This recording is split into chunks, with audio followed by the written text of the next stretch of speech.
Qualquer coisa em sua vida que ocupe o lugar de Deus, torna-se o seu Deus. Qualquer coisa que domine seus pensamentos e tome mais do seu tempo do que o Deus vivo, torna-se o seu Deus. Além disso, eles também eram culpados de perversão sexual. Uma das últimas direções que uma nação toma antes do julgamento costuma ser essa. Geralmente encontrada em sociedades abastadas.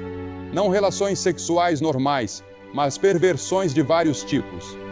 Tentativas de encontrar novas maneiras de obter prazer através do sexo. Isso se torna uma ocupação em tempo integral para muitas pessoas. Basta ir a uma banca de revistas hoje e você verá uma infinidade de publicações dedicadas a isso, tentando encontrar algum novo ângulo, alguma nova abordagem. Agora, no meio de tudo isso, em Sodoma, vivia Ló.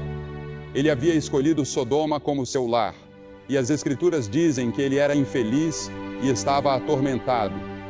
O problema de Ló era que ele tinha um pé no reino de Deus e o outro pé num mundo pecaminoso. Ele estava preso entre os dois. Ele não era feliz no mundo pecaminoso e também não era feliz no reino de Deus. E muitos de vocês são assim. Vocês frequentam a igreja, são membros de uma igreja, acreditam em Deus com a cabeça. Às vezes leem a Bíblia e têm uma aparência religiosa. Mas lá no fundo, sabem que seus corações pertencem ao mundo, ao cosmos, a este sistema mundano dominado pelo mal. Muitos de vocês têm uma herança cristã. Seus pais eram cristãos. Vocês aprenderam sobre a Bíblia na escola. Mas agora, vocês são homens ou mulheres do mundo, ou jovens, mas nunca se sentem plenamente satisfeitos com seu relacionamento com Deus. Algo está errado, algo está faltando, algo está perdido. Vocês sabem o que é. Talvez nunca tenham nascido de novo. Talvez nunca tenham realmente recebido Cristo de forma total e completa como seu Senhor e Salvador. E nesta noite, nesta última noite dessa grande missão, esta é a sua noite de fazer esse compromisso. Nós temos esperança em Cristo. Nós temos algo a oferecer às pessoas. Um novo dia, um novo reino, um novo mundo. Um novo mundo está para nascer.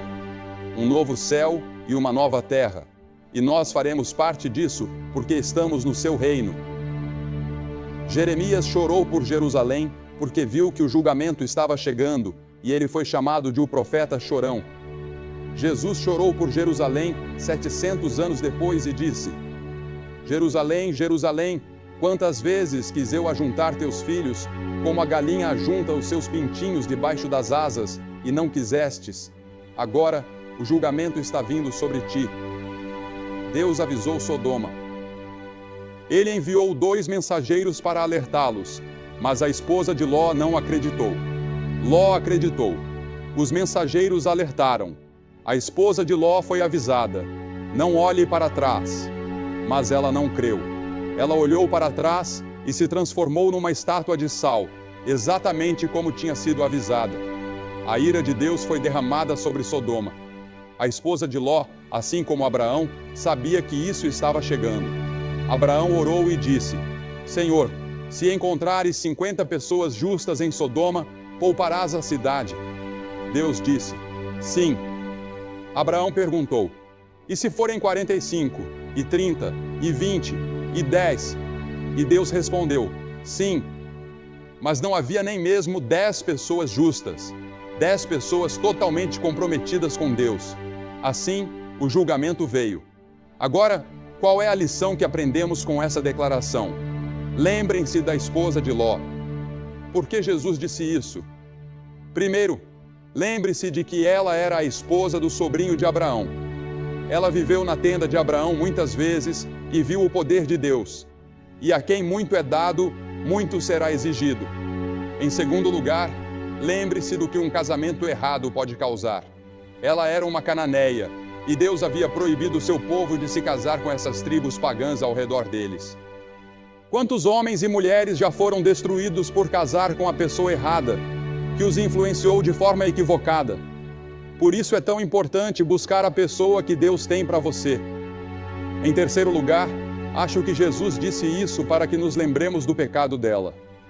Parece um pecado tão pequeno, mas representava algo muito mais profundo. Representava anos de incredulidade. Representava rebeldia contra Deus em muitas ocasiões.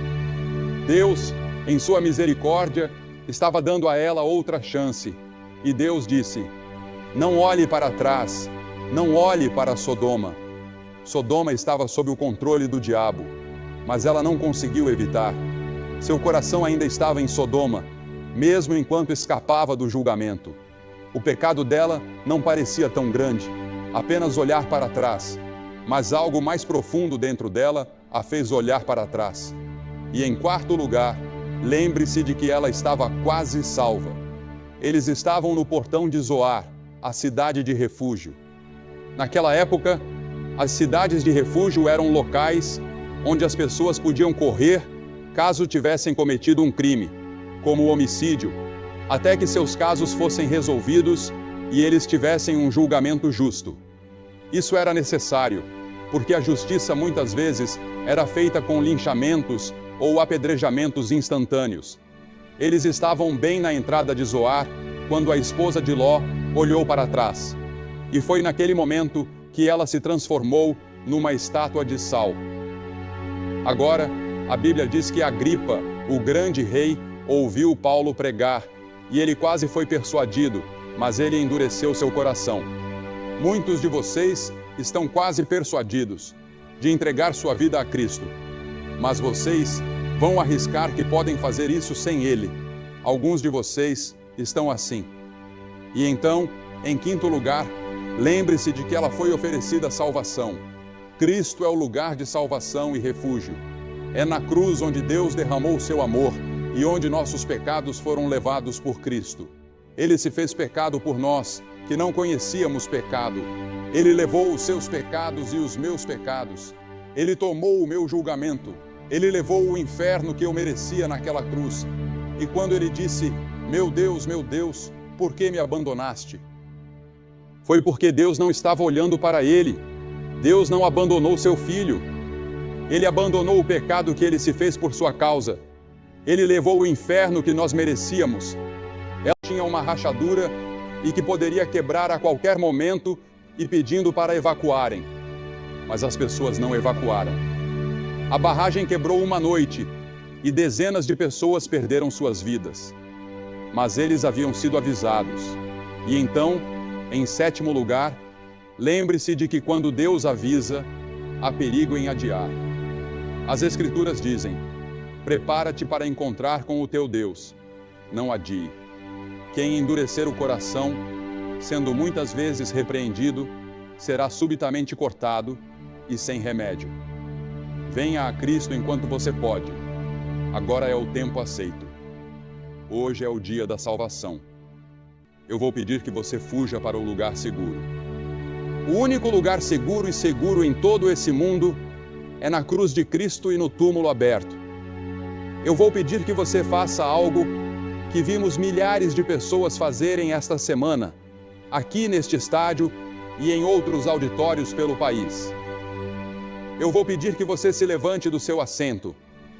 Centenas de vocês se levantem do seu assento agora e venham ficar em frente a esta plataforma e digam: ao vir, eu quero ter certeza de que meus pecados estão perdoados e que eu vou para o céu. Eu quero ter certeza de que estou no reino de Deus. Levante-se e venha. Centenas de vocês. Ninguém saindo do estádio, por favor. Neste momento santo, enquanto as pessoas já estão vindo aqui em Bramall Lane. Você sabe, na noite em que eu vim a Cristo, eles cantaram 2 músicas e eu vim no último verso da última música.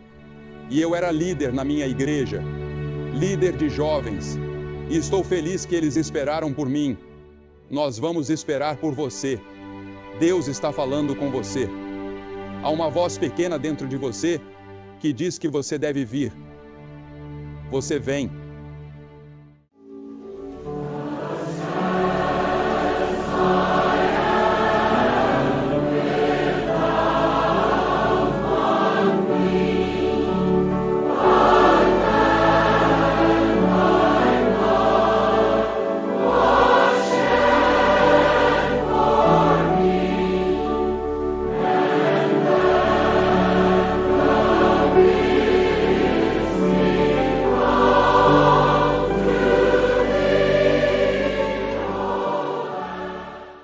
você que está assistindo em outras partes do mundo, levante-se e muitas pessoas se ajoelham ao lado de seus televisores e fazem seus compromissos.